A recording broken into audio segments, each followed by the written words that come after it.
Batman Arkham Asylum is the most terrifying game out of the entire franchise, and it holds a dark secret. Hi, I'm Eddie C, and with Halloween inching ever closer, I thought I'd take a look back at my favorite Batman game and what makes it terrifying. What better way to do that than in my Halloween costume? Let me introduce you to the new Joker! Let's stick to being on topic and start with the Joker. That sound bring back memories? The Arkham Asylum notice sound is played constantly throughout the game, ingraining into players' heads, so when they hear it even years later, they jump like it's a sleeper agent.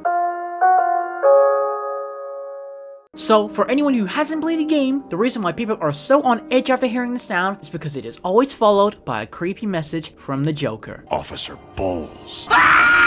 The Joker is the main antagonist of Arkham Asylum. He is caught by Batman and brought into Arkham, where he has set a trap for old Batso. His sidekick Harley Quinn takes over the security, and Joker is able to escape into the asylum. Joker takes over the asylum, turning it into a madhouse. The horror of a madhouse relates back to how Arkham is literally an asylum for the insane, not a prison. Joker has turned it into more of a crazy circus, seeing as he's obsessed with clown iconography. The horror of the Joker can be split into two segments: his appearance as a clown and his unmatched insanity, or super sanity, whatever you want to go with. What's the first thing you notice about the Joker? Is it his green hair? Purple suit? Well, for most, it's his clown makeup. I mean, he literally is the clown prince of crime. This clown aesthetic preys on the majorly common phobia of clowns, coulrophobia. The name at first doesn't make sense, but the word coulra is the Greek word for stilt walker, a common trick from clowns. Over half of the population of the world have fear of clowns, with 5% being extremely afraid. That's over half the population that would already be scared of a character like the Joker. Making a villain a clown is like a cheat code to horror. So why are we all afraid of clowns? Well, it's a combination of psychological and cultural factors. Psychologically, the clown makeup hides a person's true face, hiding their emotions, which is unnerving and unsettling. The makeup distorts the clown's face, making it feel off, giving a sense of uncanny valley where they look human, feel human,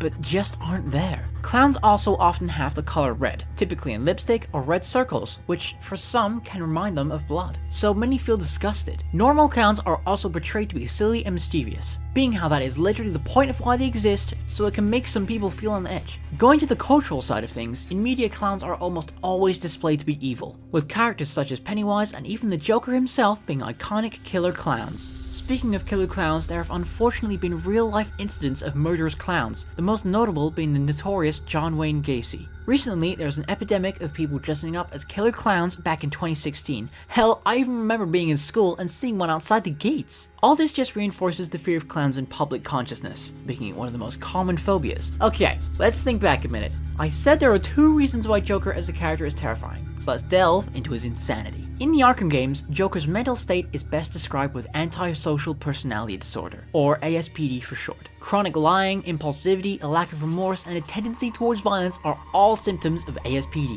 and the Joker displays them throughout the Arkham games. The Joker is an extreme case of ASPD, and the tendency towards violence is the part that scares the average viewer. Psychopathy is closely related to ASPD, and is synonymous with the Joker too, shown by his lack of empathy, manipulative behavior, and charming exterior. This describes Joker to a T. Another diagnosis that isn't explored much is pseudo-bulbar effect. This is a neurological condition that causes uncontrollable episodes of laughter or crying. Aw gee, I wonder which one the Joker does. Uncontrollable laughter is closely linked with insanity. People are afraid of the insane due to unpredictability, and throughout history, some people thought insane people were being possessed by evil spirits. The Joker racks up an insane kill count over the years, and in this very asylum, he takes the life of Jason Todd, the second Robin. How, you ask?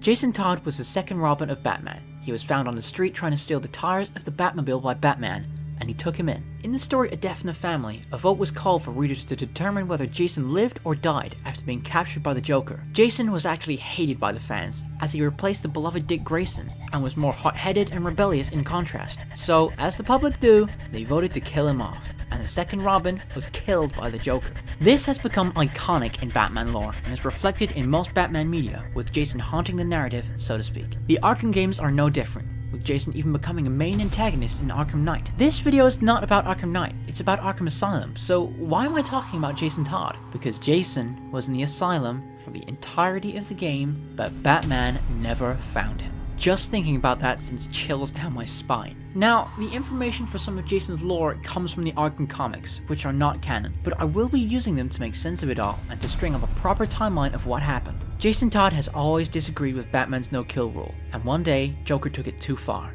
and killed children from a kindergarten. Jason saw grieving parents trying to put their children back together as they had been chopped apart and sewn together.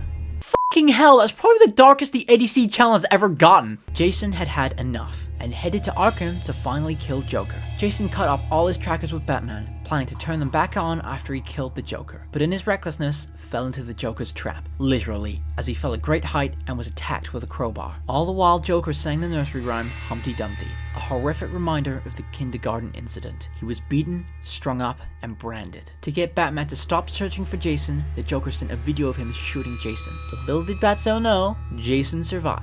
Jason was locked up in an abandoned wing of Arkham. Officer Bowles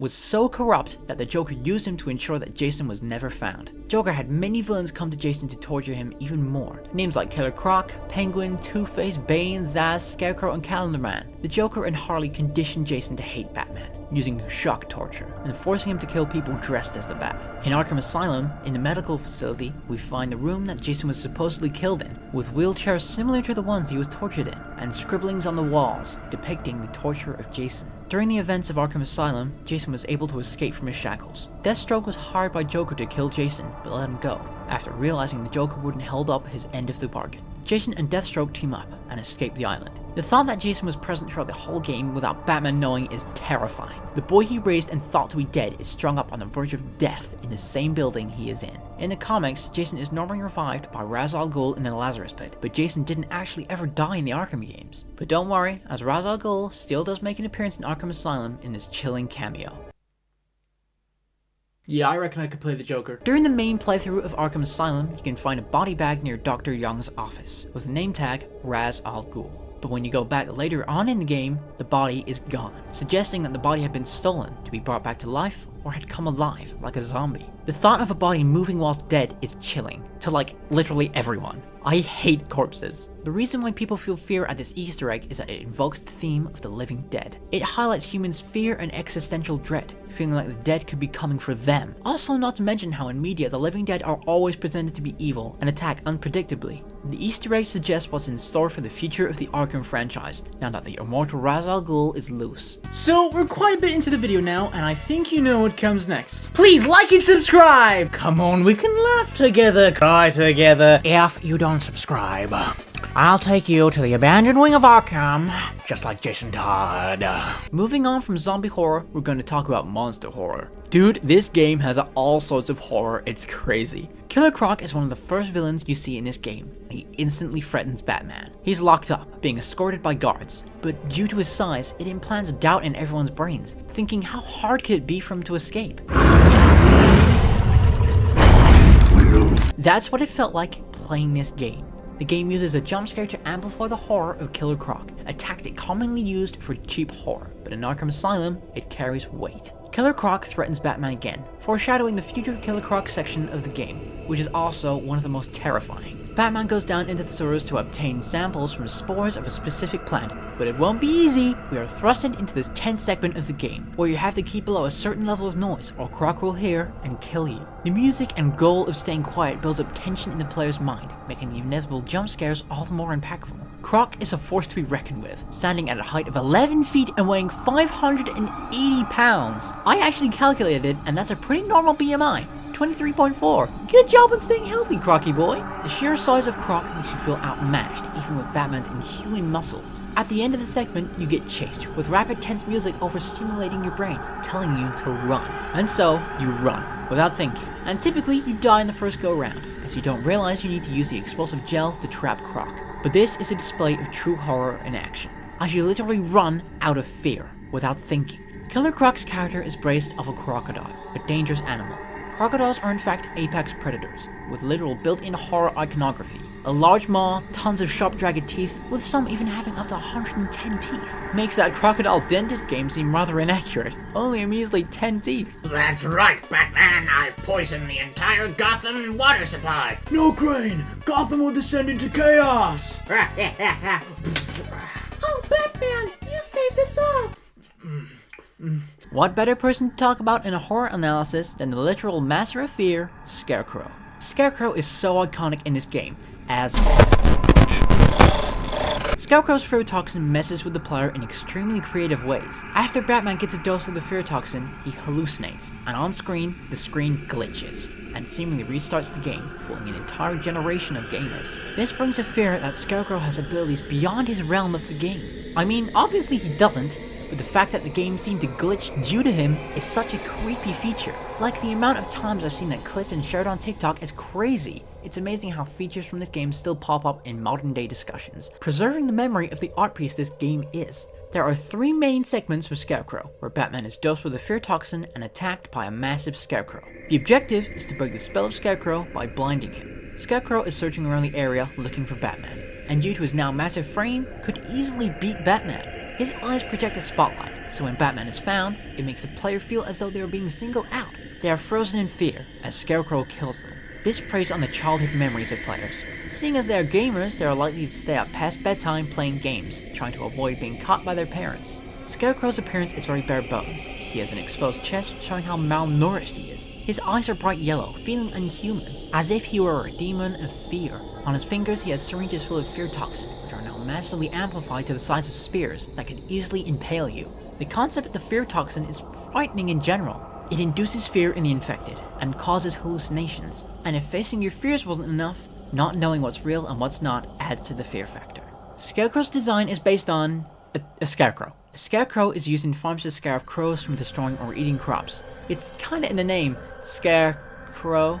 So the iconography of scarecrows is literally designed for scaring. Scarecrow's hallucinations bring back fear of the living dead and personal fears, as Batman encounters his parents coming back from the dead, telling him it was his fault. The toxin even makes him think Commissioner Gordon is dead.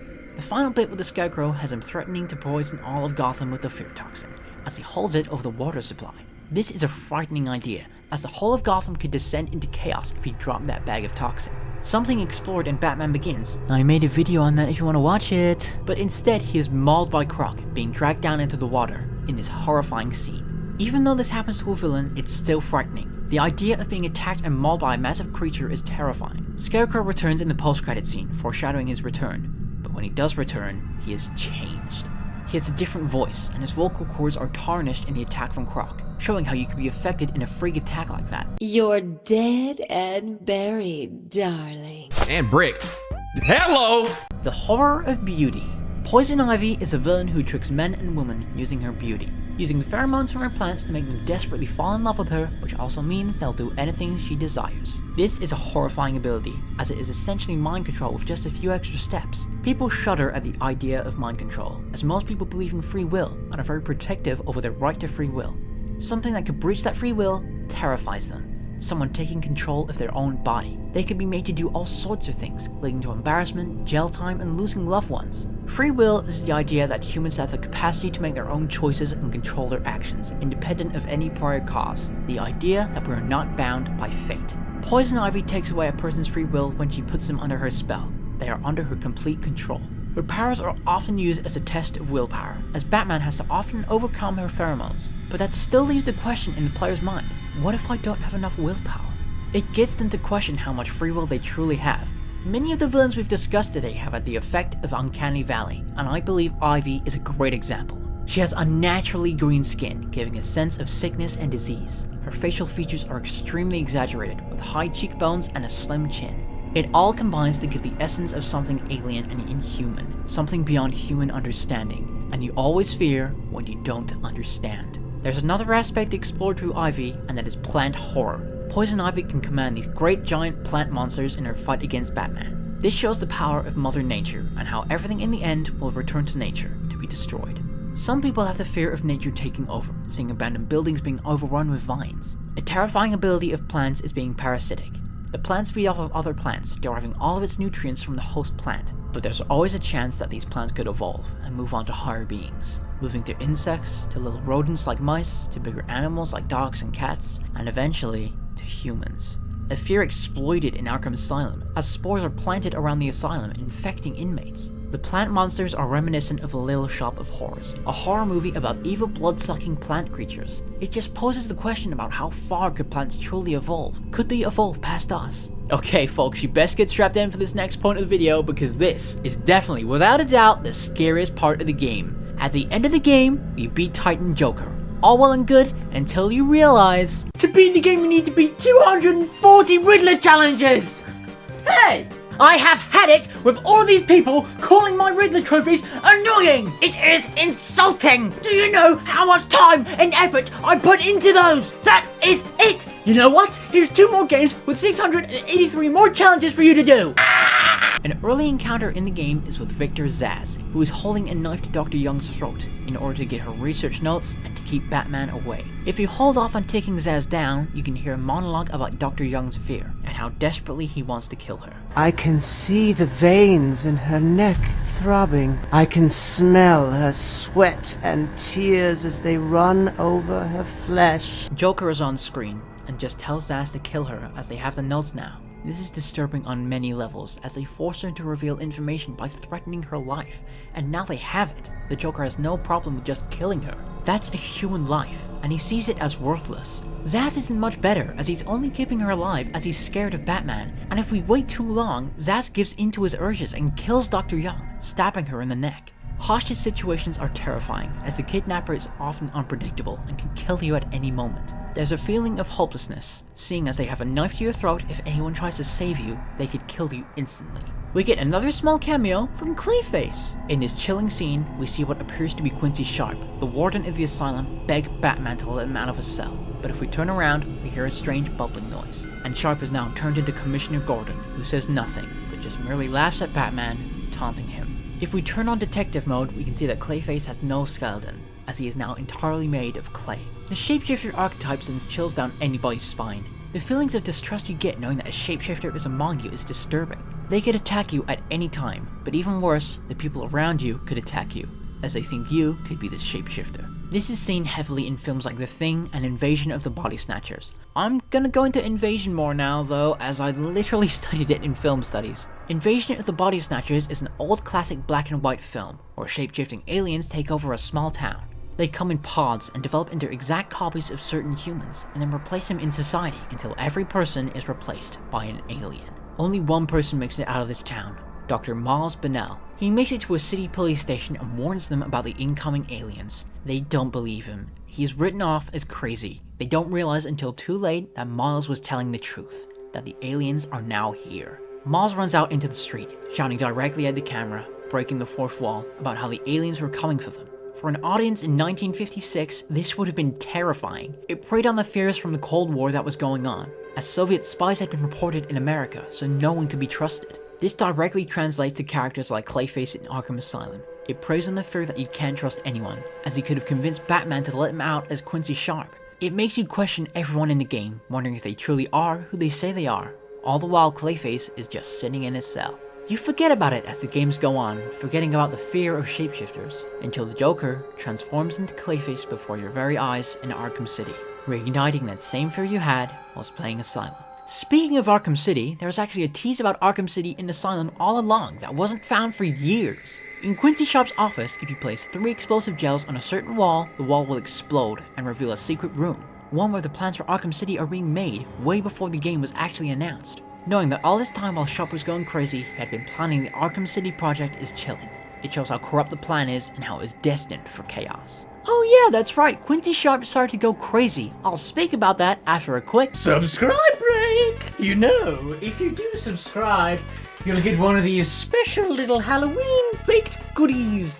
Baked by yours truly. Or the co-op, but the Jack-o'-lantern. The troglodyte. But come on, hit that red button and get yourself one of these juicy Halloween treats. You know you want to.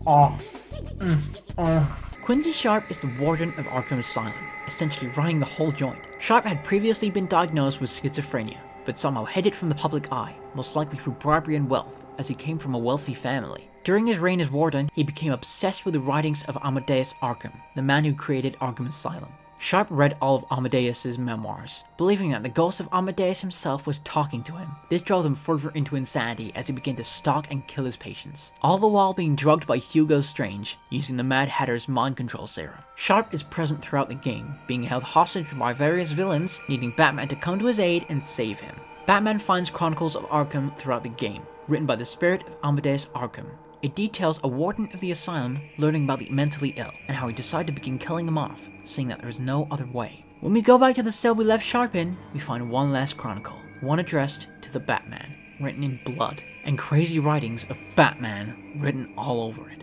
My name is Quincy Sharp, the spirit of Amadeus Arkham. Sharp had been leaving chronicles everywhere, believing he was a vessel for the spirit of Amadeus, believing that to cure the city, he needed to put an end to the mentally ill. Finding the bloody chronicle puts chills down every player's spine, and I know even Batman must have been shaken a bit. The very man he just saved and trusted had been doing killings of his patients. The feeling that every time you interacted with Sharp he was hiding his dark secret is just so eerie. He went insane, just as Amadeus did, whose story is just as dark. It's no secret that the game was based on the Arkham Asylum Serious House on Serious Earth comic by Grant Morrison, published in 1989. In fact, I have the comic book right here! Let's take a look, shall we? This comic book is amazing, and it's probably my favorite one I've read so far. Interestingly, my dad actually got it from a coworker for me when I was like 13, and I don't think he knew the content of it, and neither did I, and I just thought, ooh, Batman! Let's just say that was a crazy reading experience for 13-year-old me. The comic details Batman going through the asylum, fighting off villain after villain, but in a darker way. It explores the darkest side of Batman, looking at the nature of madness itself. The asylum in this story is a metaphor for the human mind. The story of Batman is interwoven with the backstory of Amadeus Arkham, whose story is directly retold in the Arkham Asylum game. The story of Amadeus gives the asylum in the game a creepy backstory, making it feel haunted from all the cruelty of Amadeus Arkham. Amadeus was the only son of the mentally ill Elizabeth Arkham. Ah, coffee is so good. Seeing the toll the illness had taken on her, he devoted his life to becoming a psychiatrist. When he returned home, he found his mother to be in an even worse state. He aided her in committing suicide. Due to her death, he now owned her home, the Mercy Mansion, which he turned into a facility for the mentally ill. One of Arkham's patients was called Martin Hawkins, or Mad Dog. One day he escaped from his penitentiary and broke into the Arkham's family home. Amadeus returned home to find his wife and daughter had been murdered, with his daughter being decapitated and having the words Mad Dog carved into her chest. Amadeus took Mad Dog in to treat him personally, but after 6 months with no progress, he killed him with a lethal dosage of electroshock therapy. This was the beginning of Amadeus' fall to insanity, as he later died as a patient within his very own asylum. The lore behind the killings is insanely chilling. Slowly finding out the lore behind the asylum as you progress through the game adds to the horror element significantly through the lore aspect. The way the asylum looks is a horror element itself. It contains copious amounts of gothic imagery, gargoyles, black gates, graves, tombs, it has it all. The game is set at night, the perfect time for all horror related media, while also raining, creating the perfect atmosphere for a horror title. Another thing I love about Arkham Asylum is that it brings an atmosphere of nostalgic classic Halloween, if you know what I mean. You know how as you grow up, Christmas doesn't feel as magical anymore, and it feels like it's missing something? Well, I think we don't talk enough about how it happens with Halloween. I just don't know how to describe the aesthetic I'm talking about. Like, really orange skies, classic gothic architecture. Heck, a great example of what I'm talking about is the free roam world of Lego Batman 2. The creepy trees, the full moon shining, oh, I just love it. I spend every Halloween trying to recreate the vibe of it, but just can't. Garfield's Scary Scavenger Hunt, yes, that has the vibe too. If you know what aesthetic this is called, please let me know in the comments. It's not just gothic, it's like a particular type you see in those 3 games. I hope you guys get what I mean and I don't sound insane. I mean, look at me, do I look insane? Bane! He's in this game, and we first see him in a weakened state. All the venom had been sucked from his body, and he is now strung up before Batman, posing no threat. The sight of his small frame is slightly disturbing, as this character we've associated with being big and strong is now malnourished, looking like a drug addict. Our god is let down, but the Joker fills Bane up with Titan, a new chemical, jacking him up for a new attack. Bane threw Batman through an entire wall into the boiler room, and a massive fight ensues, of course with the Dark Knight coming out on top. The new chemical formula of Titan is horrifying, as we don't fully understand what it does. It's only said to be better than Bane's already established venom. Joker injects countless inmates with Titan, and they transform into massive raging beasts, with mutating body parts, turning Arkham Asylum into a body horror. Body horror is so disturbing, as it ignites our primal fear of our own bodies turning on us. It makes the familiar terrifying. It invokes themes of visceral disgust through mutation, disease, and mutilation. To an extent, it could also link to deep-seated anxieties about aging and loss of identity. The true kicker of body horror comes from how you're trapped in a body that is being invaded or attacked. You are helpless as you lose control over your physical self. Speaking of inmates, the asylum is full of insane inmates. Funny that, considering it's an institute for the criminally insane. As Joker takes over Arkham, all the inmates are freed, including some real crazy ones. The lunatics can be seen wearing mouth guards and tons of restraints, with wide crazy eyes, all classic horror tropes of the insane. It brings this constant unease as you traverse through the grounds, as at any moment a lunatic could pounce on you in a jump scare. The sheer unpredictability of the lunatics is enough to scare anyone and their gran. La niña come una ensalada. One of the most iconic aspects of the Arkham games is its death screens. But when you actually take a minute to think about it, they are really morbid. It's your murderer literally taunting you in death as the world goes on and descends into chaos. This takes from the existential fear of what the world would be like if you weren't in it. Were you to die, what would happen?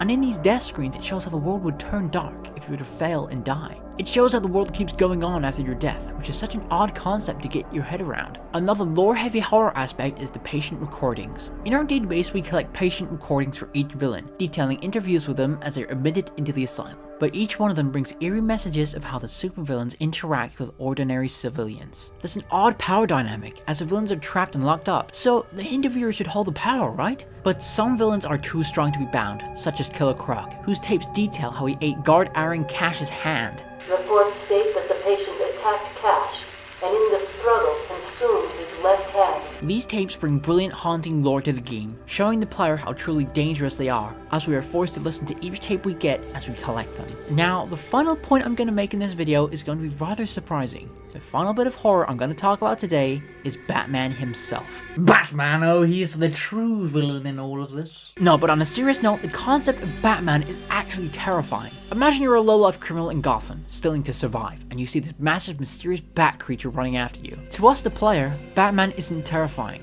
We know him, we know who he is, his backstory, his name, we even control him. But to all the villains and goons, they don't even know if he's human. He's this force of nature that shows no emotion and always wins. The creators of the game Rocksteady Studios even explored the concept of seeing Batman from a villain's point of view in the Suicide Kill the Justice League. And yeah, he's terrifying. There's a reason why Batman is a legend. Batman preys on the fear of criminals, using it as a tool to scare criminals into giving up. He breaks bones and sends men to the hospital for months on end. Maybe the true horror of Arkham Asylum is Batman himself. Are you two in a romantic relationship together? Ooh, love is in the air.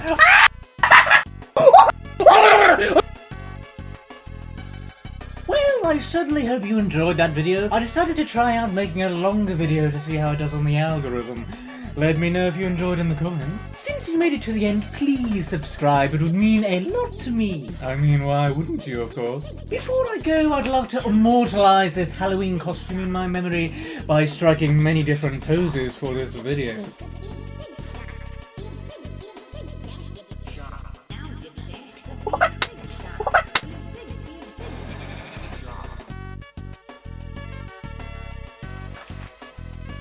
I didn't think they would shoot, to be honest.